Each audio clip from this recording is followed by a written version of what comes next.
उनकी आंखों की मुलाकात बयान न की जा सकने वाली कहानी थी, सिर्फ दिल समझ सकता था। उस लम्हे हेर ने पहली दफा रांझे को देखा। ना कोई अल्फाज थे, ना कोई आवाज।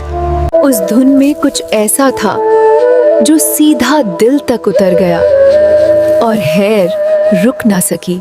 हर कदम हेर का रांझा के दिल की धड़कन तेज कर रहा था और वक्त जैसे रुक गया।